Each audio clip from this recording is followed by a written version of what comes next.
சிவகார்த்திகேயன் தயாரிப்புல ராதிகா நடித்து வெளியான படம் தாய்க்கிழவி. இந்த படம் பார்த்தீங்கன்னா அவ்வளோ ஒரு ரெஸ்பான்ஸ். தமிழ்நாடு மட்டுமல்ல, எங்கெல்லாம் உலகம் ஃபுல்லாக ரிலீஸ் ஆச்சோ எல்லா இடத்துலையும் அவ்வளோ பெரிய வரவேற்பு. ஒரு சின்ன ஒரு 10லேருந்து 12 கோடி ரூபாய் முதலீட்டில் உருவான இந்த படம் இன்னைக்கு 50 கோடி ரூபாய் கலெக்ஷனை கொடுத்துருக்கு. ஸோ ஒரு குறுகிய காலத்தில் 50 கோடியை வசூல் பண்ண ஒரு படமாக தாய்க்கிழவி படம் வந்திருக்கு.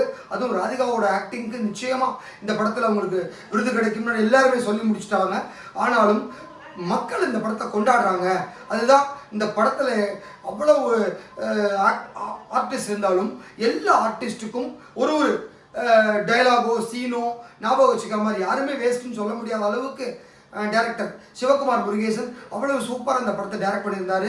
அத்தனை பேருக்கும் இன்னைக்கு ஒரு சமமான ஒரு நடிப்பை கொடுத்து எல்லாரையுமே ஸ்டார் ஆக்கியிருக்காரு. இந்த படம் இவ்வளவு வசூல் குவிச்சிருக்கு அப்படின்னா அது டைரக்டர் சிவகுமார் முருகேசனோட ரைட்டிங் தான் இன்னைக்கு எல்லாரையும் பேச வச்சிருக்கு அப்படிங்கிற எந்த மாற்று கருத்தும் கிடையாது. ஸோ சிவகார்த்திகேயன் ஒரு மிகப்பெரிய வசூலை கொடுத்துருக்கு இந்த படம். இதன் மூலமாக இன்னும் ஒரு நல்ல தரமான படங்களை அவர் கொடுப்பார் அப்படின்னு நம்பலாம். நன்றி.